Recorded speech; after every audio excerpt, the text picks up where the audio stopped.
Channel 9 news కు స్వాగతం. ఈనాటి ముఖ్యాంశాలు. మత్స్యకారులకు విద్యుత్ నీటి సౌకర్యాలు అందించిన రూరల్ ఎమ్మెల్యే కోటంరెడ్డి. విశాఖ ఉక్కు ప్రైవేటీకరణను అడ్డుకుంటాం. ఆత్మహత్యపై నిందితులను గుర్తించాలి. వైసీపీ నుండి టీడీపీ చేరిక. సచివాలయం డిజిటల్ అసిస్టెంట్ మృతి. నెల్లూరు రూరల్ పరిధిలో చేపల అమ్మకాలపై జీవనాధారం సాగిస్తున్న మత్స్యకారులకు మంచినీటి సౌకర్యం, విద్యుత్ సౌకర్యాన్ని నెల్లూరు రూరల్ ఎమ్మెల్యే కోటంరెడ్డి శ్రీధర్ రెడ్డి కల్పించారు. ఈ సందర్భంగా ఆయన హరనాథపురంలో ఈ 2 కార్యక్రమాలను ప్రారంభించారు. ఈ కార్యక్రమంలో మత్స్యకారులు తదితరులు హాజరయ్యారు.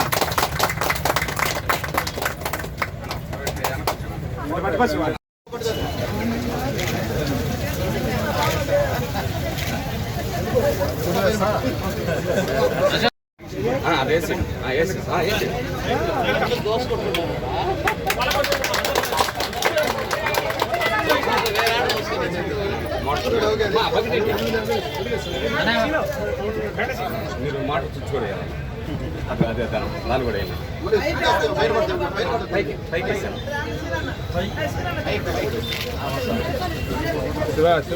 ప్రాంతాల్లో చేపల వ్యాపారం చేసుకుంటూ గత 20 ఏళ్ళగా జీవిస్తూ ఉన్నారు.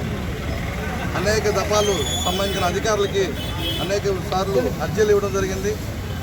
ఎందుకంటే ఇక్కడ రోడ్డు మార్జిన్ మీద చేపల వ్యాపారం చేసుకుంటూ దాదాపు 50 మంది వాళ్ళ కుటుంబ సభ్యులంటూ దాదాపు 200 మంది దాని నుంచి జీవిస్తున్నారు.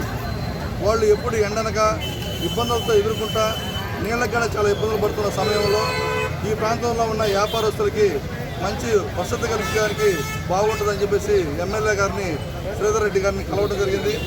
వారు వచ్చి ఇక్కడే పరిశీలించి మీకు అంటే ఏం కావాలని చెప్పి అడగడం జరిగింది. ఇక్కడ వాళ్ళకి చేపలు క్లీన్ చేసుకోవడానికి నీళ్లు కావాలి, బోర్ ఒకటి వేసిస్తే బాగుంటుందని చెప్పి అడిగాము. అలాగే వీళ్ళందరికీ కూడా కరెంటు లేక ఇబ్బందులు పడుతున్నారు. వాళ్ళకి వసతి కల్పించి కరెంటు మీటర్లు ఏర్పాటు చేస్తే బాగుంటుందని చెప్పిన తర్వాత చాలా స్పీడ్గా అధికారులు చెప్పి ఆ పనులు చాలా తొందరగా చేయించి వీళ్ళకి అందరికీ నీళ్ళు వచ్చే ఏర్పాట్లు, కరెంటు వచ్చే ఏర్పాటు చేశారు. వారిని మేము ఈరోజు మళ్ళీ అర్జీ ఇచ్చింది. ఎందుకంటే మినీ మార్కెట్ ఒకటి మీరు అనుకొని మీ యొక్క సమక్షంలో ఇక్కడ మినీ మార్కెట్ ఏర్పాటు చేసి ఈ చుట్టుపక్కల ప్రాంతంలో ఉన్న వాళ్ళందరికీ కూడా ఇక్కడికి అందుబాటులో చేపల వ్యాపారం చేసుకుంటున్నారు, రొయ్యల వ్యాపారం చేస్తున్నారు. ప్రజలందరికీ కూడా అందుబాటులో ఉండేటట్లు ఇక్కడ వాతావరణం బాగా ఉండేటట్లు ప్రజలకు కూడా ఎక్కడంటే అక్కడ పోయేదానికి లేకుండా అందుబాటులో ఉండేటట్లు కూడా మినీ మార్కెట్ ఒకటి కట్టిమని చెప్పి అర్జీ ఇవ్వడం కూడా జరిగింది. ఆ విషయాన్ని కూడా పరిష్కారం చేస్తామని చెప్పేసి ఎమ్మెల్యే గారు అందరి సమక్షంలో హామీ ఇచ్చారు. వారికి ఈ చేపల మార్కెట్ తరఫున మేమందరం కూడా అభినందనలు తెలియజేస్తున్నాం. టాయిలెట్స్ కూడా కావాలని అడిగారు. లేడీస్ టాయిలెట్స్ కూడా అవి కూడా ఏర్పాటు చేస్తామన్నారు. అంటే ఎక్కువ భాగం చేపల వ్యాపారం చేసే వాళ్ళందరూ కూడా లేడీస్ ఎక్కువ శాతం ఉన్నారు కాబట్టి వాళ్ళకి చాలా ఇబ్బందిగా ఉంది కాబట్టి వాళ్ళకి ఏర్పాటు చేస్తున్నారు. అదేవిధంగా ముత్తుకూరు గేట్ సెంటర్లో కూడా భవన నిర్మాణ కార్మికులుగా రోడ్డు మీద రాకపోకలకు ఇబ్బందిగా ఉంటే ఆ ప్రాంతం అంతా శుభ్రం చేసి అక్కడే వాళ్ళు భవన నిర్మాణ కార్మికులు ఆ ప్రాంతంలో ఉండేటట్లు వాళ్ళకి ఏర్పాటు చేయమంటే అవి కూడా పరిశీలిస్తూ ఉన్నారు, అది కూడా చేస్తున్నారు. కోటింగ్ ఒకటి పెద్దది నారాయణ సారాలది పెట్టున్నారు, అది ఇరిగి పైన పడేటట్టు ప్రమాదం జరిగేటట్లు ఉంది, అది కూడా తీయించేసి అలాగే సూపర్ కాంప్లెక్స్ ఒకటి ఉంది, దానికి సెప్టిక్ ట్యాంక్ లేక ఆ ప్రాంతంలో నీళ్ళంతా బయటకు వచ్చి గబ్బుగా ఉంది, ప్రజలందరూ కూడా దోమలు ఇబ్బందులు పడుతున్నారు. అవన్నీ కూడా పరిష్కరించమని అడగడం జరిగింది. ఇవన్నీ కూడా చూశారు. వీటినన్నింటినీ 21వ తారీఖు వచ్చి సంబంధించిన అధికారులను తీసుకొచ్చి ఈ సమస్యలన్నీ పరిష్కరిస్తామని చెప్పేసి హామీ ఇవ్వడం జరిగిందని చెప్పేసి ఈ సందర్భంగా వారికి అందరి తరఫున అభినందనలు తెలియజేస్తాం. ఈ చేపల మార్కెట్ అసోసియేషన్ అందరూ కలుసుకొని మన ఎమ్మెల్యే గారు కోటంరెడ్డి శ్రీధర్ రెడ్డి గారి దగ్గరికి రావడం జరిగింది. ఎందుకంటే వీళ్ళకి గత 25 సంవత్సరాల నుంచి ఇక్కడ నివసిస్తున్నారు. కానీ వీళ్ళకి ఏంటంటే ఈ రోజు వరకు కూడా ఏంటంటే వీళ్ళకి మంచినీటి వసతి లేదు, లైటింగ్ వసతి కూడా లేదు. దానికోసం చెప్పి వచ్చి కలవడం జరిగింది. వాళ్ళు వెంటనే స్పందించి మనకు చెప్పడము, మనం ఏ గారితో మాట్లాడటము, వాళ్ళకి ఈరోజు ఏంటంటే ఈ 10 మీటర్లు అరేంజ్ చేయడం జరిగింది. దానికి సంబంధించి పురస్కరించుకొని ఈరోజు ఎమ్మెల్యే గారు ఇక్కడికి రావడము, వాటిని ఆయన చేతుల మీదుగా ప్రారంభించడం జరిగింది. వారు ఇంకొక విన్నపం కూడా వినిపించారు. సులభ కాన్ఫరెన్స్ ఇక్కడ లేడీస్కి చాలా ఇబ్బందిగా ఉందని చెప్పని 21వ తేదీ తర్వాత ఎలక్షన్స్ అయిపోయిన తర్వాత ఆయనే స్వయంగా కమిషనర్ గారిని తీసుకొని వస్తానని చెప్పడము, ఆ సమస్య కూడా ఆయన పరిష్కారం చూపిస్తారని చెప్పడము చాలా సంతోషం. మేము చెప్పగానే మేము అడగగానే ఇక్కడికి ఇచ్చేసిన మా రూరల్ ఎమ్మెల్యే శ్రీ కోటమిరెడ్డి గిరిధర్ గారి కోటమిరెడ్డి శ్రీధర్ రెడ్డి గారికి, అలాగే రూరల్ కార్య ఇన్ఛార్జ్ కోటమిరెడ్డి గిరిధర్ రెడ్డి గారికి ఉదయపూర్వక ధన్యవాదాలు తెలుపుకుంటూ సెలవు తీసుకుంటాం. కుమారుడు ఎస్కే రఫీని చిత్రహింసలు పెట్టడం వల్లే ఆత్మహత్య చేసుకున్నాడని రియాజ్ ఆరోపించారు. ఆయన నెల్లూరు ప్రెస్ క్లబ్లో మీడియాతో మాట్లాడారు. తన కుమారుడు టిక్ టాక్లో యాక్టివ్గా ఉన్నారని, ఓ అమ్మాయి పరిచయం వల్ల బంధువులు బెదిరించడం వల్ల ఆత్మహత్య చేసుకున్నారని, ఒక్కరి మీదే కేసు నమోదు చేశారని, మిగిలిన వారిపై కేసు నమోదు చేయాలని ఆయన డిమాండ్ చేశారు.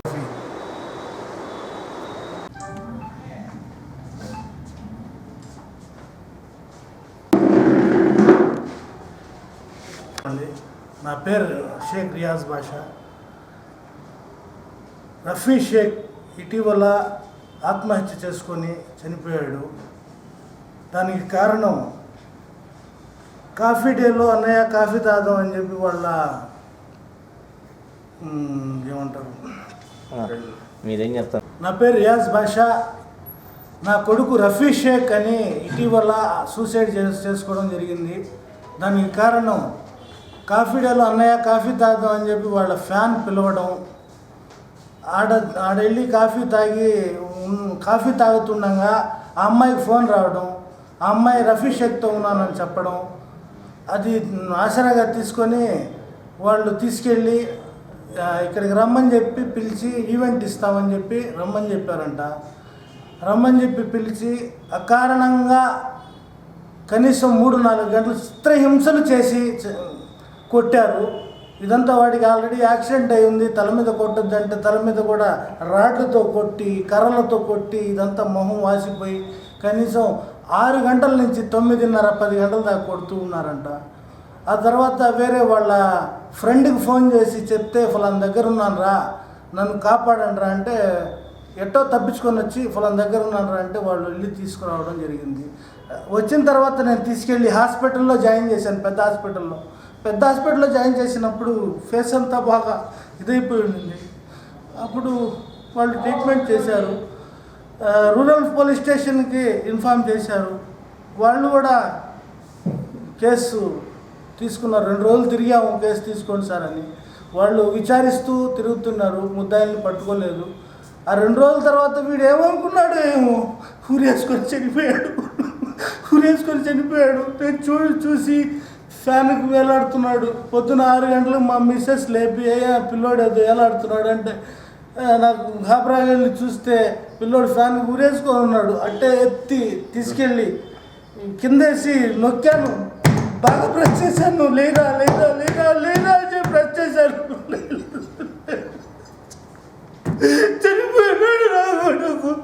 చనిపోయినాడు. తీసుకెళ్ళి కొట్టింది 7 మంది అంట. 7 మంది కొట్టారంట. వాళ్ళల్లో ఒక్కడిని మాత్రం రిమాండ్ పంపించారు. మిగతా వాళ్ళని కూడా దయచేసి పోలీస్ వాళ్ళ మీద మాకు నమ్మకం ఉంది, న్యాయ వ్యవస్థ మీద మాకు నమ్మకం ఉంది, అందరినీ శిక్షించాలి. నా కొడుకైనట్టు ఎవరికి కాకూడదు, నా కొడుకైనట్టు ఎవరికి ఏ బిడ్డకి జరగకూడదు అని చెప్పి నేను మనస్ఫూర్తిగా ప్రార్థిస్తున్నాను.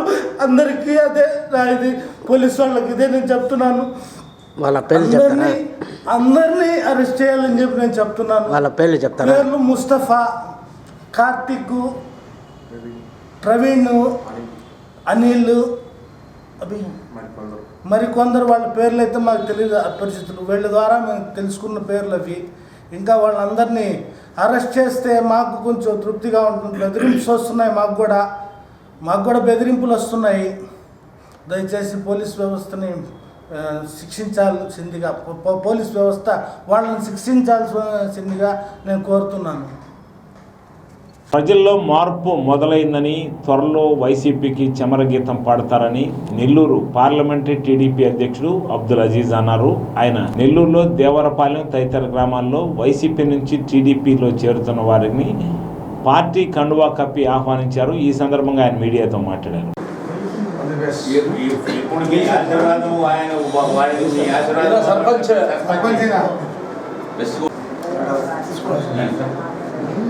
ఏం దౌర్జన్యం చేశారని చెప్పు. దుర్మార్గులు మధురా పెద్దవాళ్ళు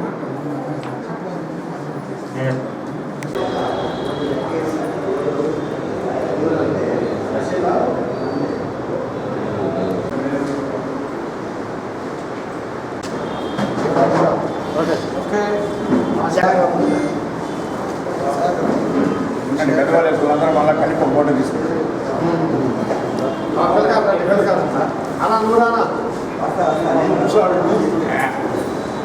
రైతు వేసిన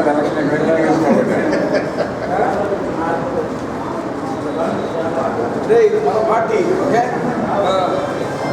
మీ పార్టీ ఇంకా చెప్పాలంటే నాకన్నా ముందు మీరు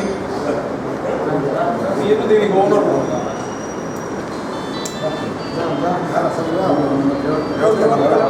మ్యాచ్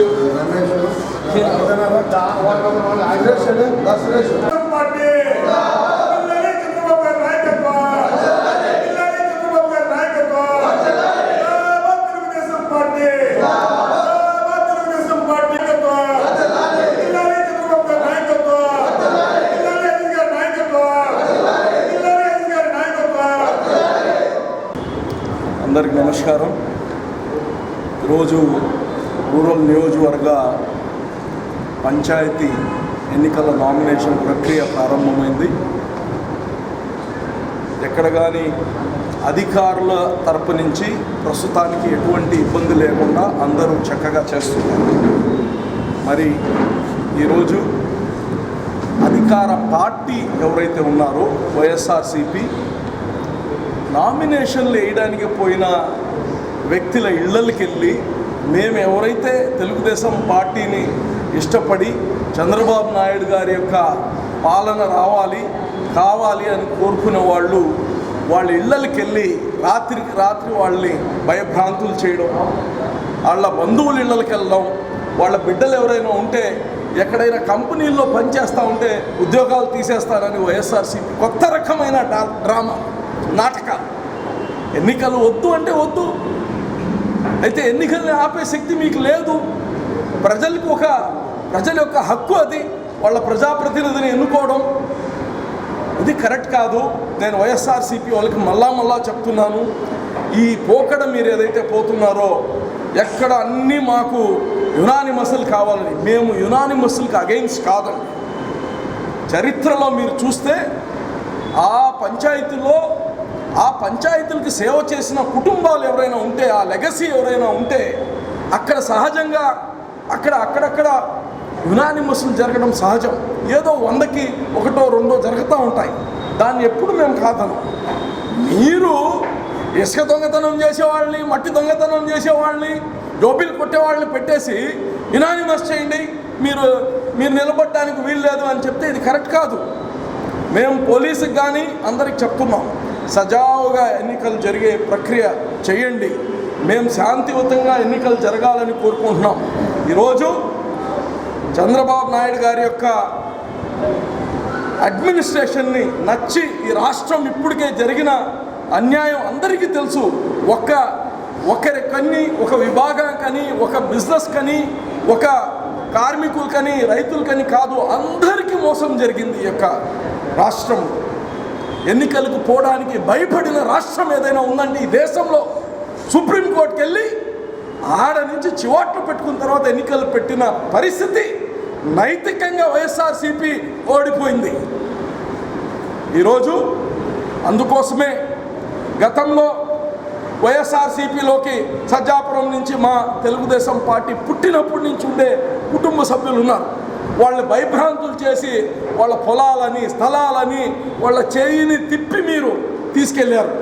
ఈరోజు వాళ్ళ ఇంటికి వాళ్ళే వచ్చారు, వాళ్ళే నిలబడుతున్నారు సర్పంచ్కి.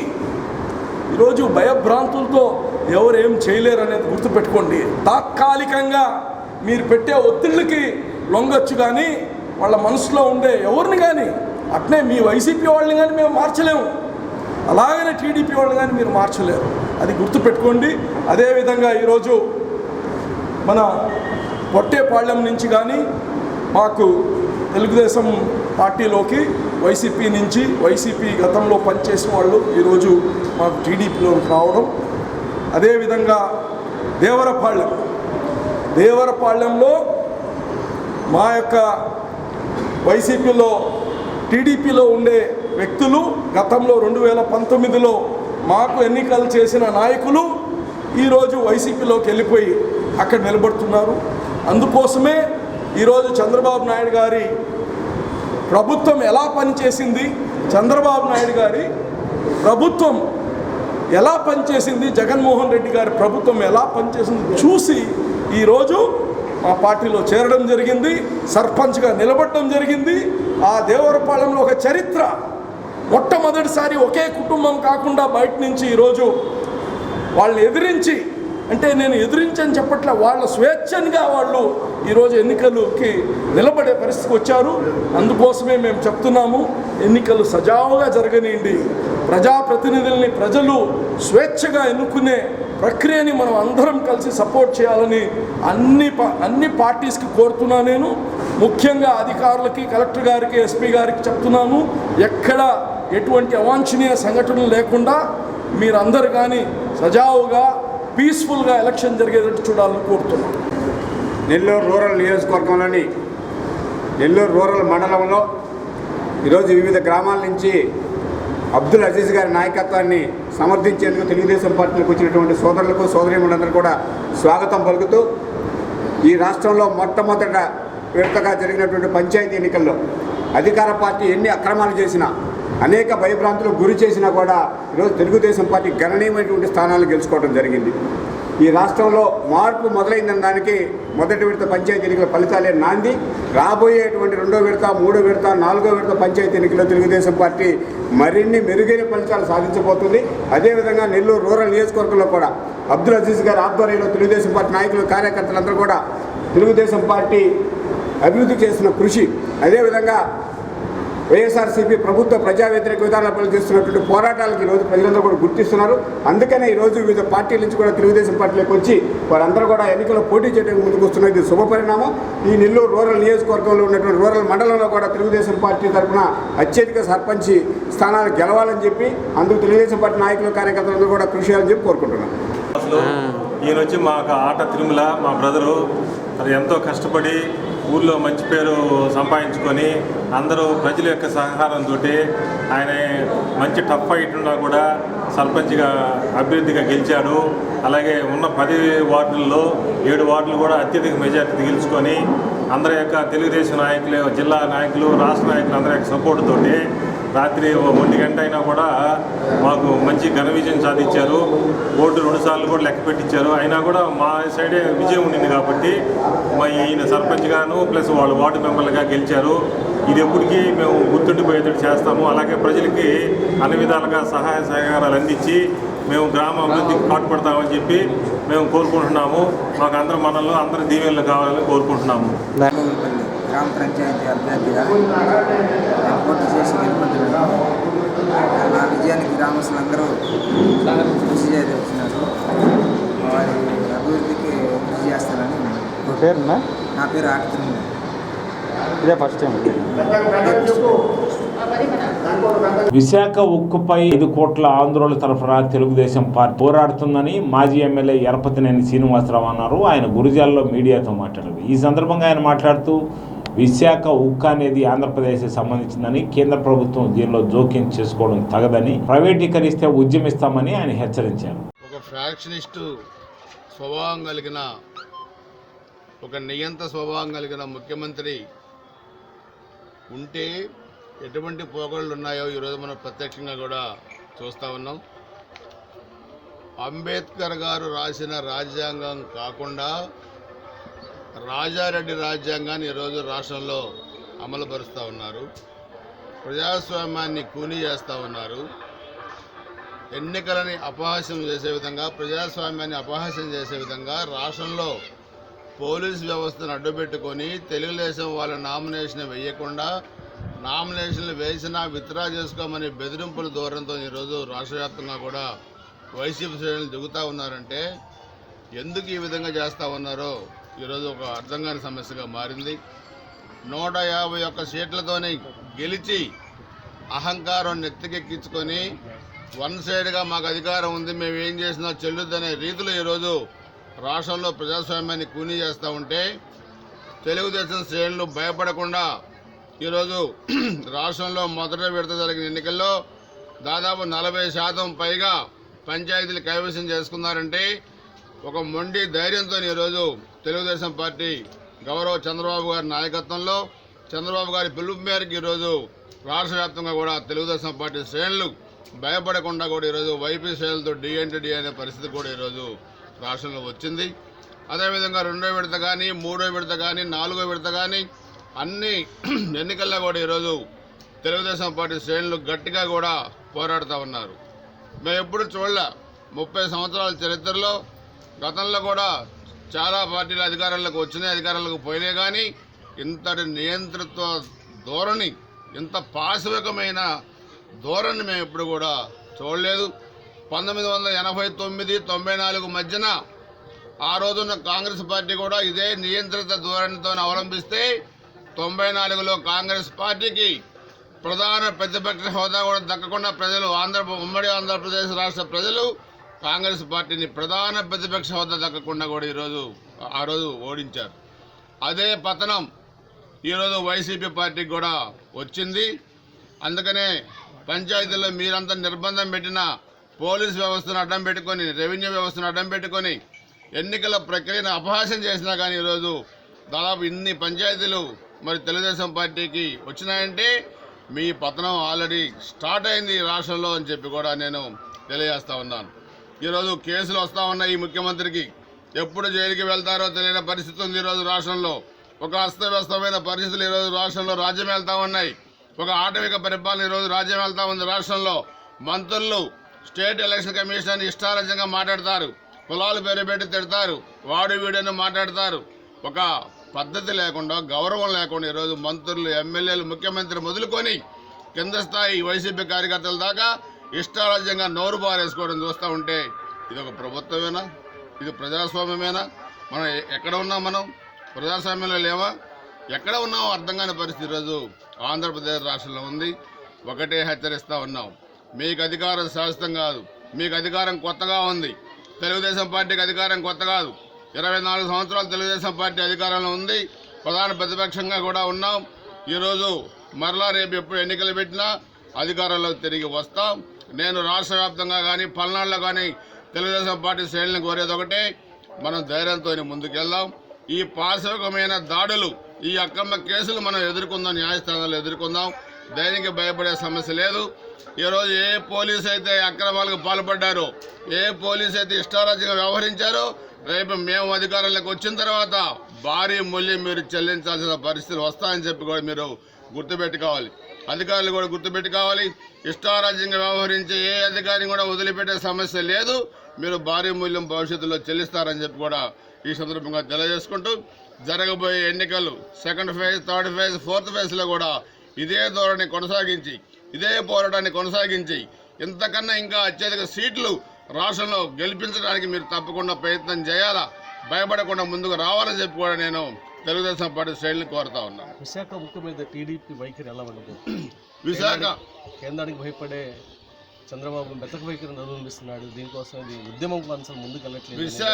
విశాఖ ఉక్కు ఆంధ్రుల హక్కు అనే నినాదం ఎప్పుడు కూడా మనకి ఉంది.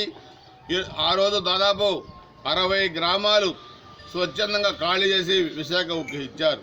ఎంతోమంది ప్రాణాలు కోల్పోయారు మన నాయకులు, ఎంతోమంది పోలీసు ఫైరింగ్లు కూడా ప్రాణాలు కోల్పోయి విశాఖ ఉక్కును సాధించుకున్నారు.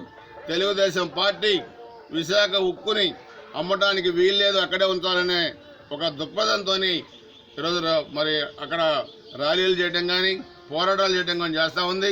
చంద్రబాబు నాయుడు గారు కూడా స్పష్టంగా చెప్పారు, ఉక్కు ఫ్యాక్టరీని ప్రైవేటీకరణ చేస్తే ఊరుకునే సమస్య లేదు. స్పష్టంగా తెలుగుదేశం పార్టీ వైఖరి స్పష్టంగా ఉంది. మేము ఎవరికి భయపడాల్సిన పని లేదు.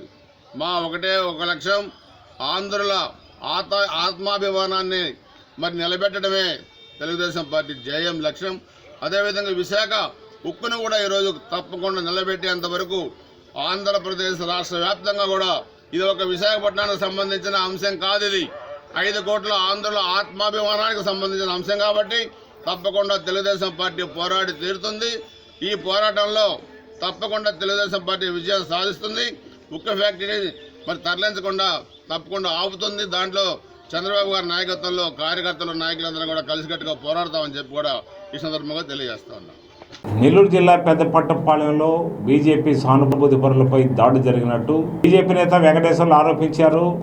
వైఎస్ఆర్సీపీకి వ్యతిరేకంగా పనిచేసిన బీజేపీ కార్యకర్తలను ఇళ్ల నుంచి ఈడ్చుకొచ్చి కొట్టారని, వీరిపై వెంటనే చర్య తీసుకోవాలని ఆయన ఆవేదన వ్యక్తం చేశారు.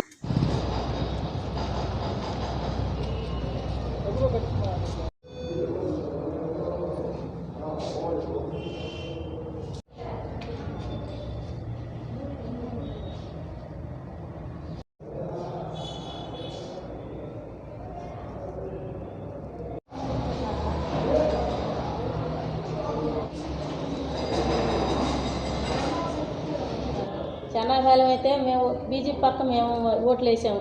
మేమేమి నిలబడ్డది లేదు, ఏమీ లేదు. వాళ్ళు వైఎస్ఆర్ పక్క వాళ్ళు వచ్చి వాళ్ళు వైఎస్ఆర్ పక్క నిలబడినోడు కూడా వాడు కూడా వచ్చి పక్క నుండి కొట్టేస్తున్నాడు మమ్మల్ని. ఇంటికి వచ్చి మమ్మల్ని అడిగారు. ఇంటికి వచ్చి అడిగితే మేము ఏమి చేయలేదు, మేము మా ఓటు మేము వేసుకున్నాం కానీ మేము డబ్బులు తీసుకోలేదు, ఏమి తీసుకోలేదు, మేము అంటానే ఉన్నాం సార్. అంటానే ఉంటే వచ్చి ఆమె ముగ్గురు కొడుకులు, వాళ్ళ అబ్బా, వాళ్ళందరూ వచ్చి వాళ్ళ అమ్మ, ఆ పిల్లలు జుట్టు పట్టుకుని నలుగురు వచ్చి జుట్టు పట్టుకున్నారు. ఈ పిల్లలు నలుగురు వచ్చి ఇంట్లో లోపలనే కొట్టేశారు సార్. పడేసి కొట్టేశారు సార్. అందరూ వచ్చి కొట్టేసి ఇంకా అసలు ఇంట్లో కూడా ఉంటారా మీరు బయటికి వెళ్ళిపోండి, మీరు ఇక్కడ ఉంటారని అంటున్నారు సార్ మమ్మల్ని.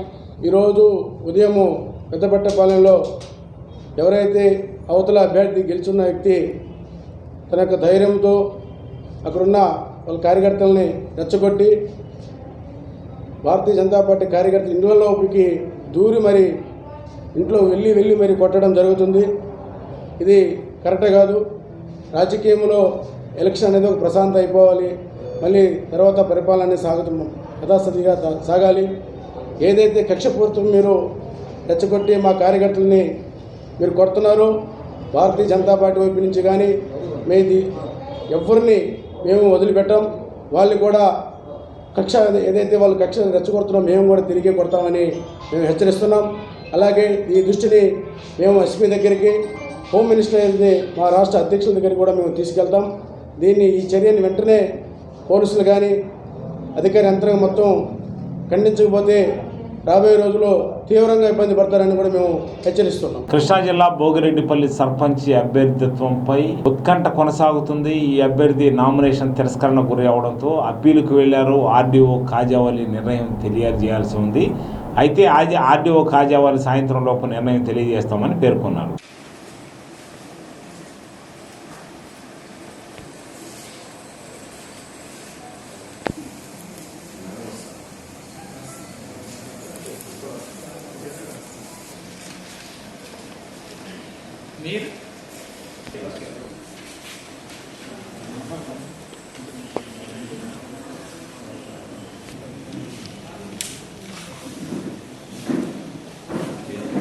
కావలి హైవేలో రోడ్డు ప్రమాదం జరిగింది. హీరో హోండా యాక్టివాను లారీ ఢీకోవడంతో తుమ్మలపెంటలో డిజిటల్ అసిస్టెంట్ గా పనిచేస్తున్న శిరీష మృతి చెందింది. మరో మహిళకు గాయాలయ్యాయి. సంఘటనా స్థలానికి చేరుకున్న పోలీసులు కేసు నమోదు చేసి దర్యాప్తు ప్రారంభించారు. గాయపడ్డ మహిళను ఆసుపత్రికి తరలించారు.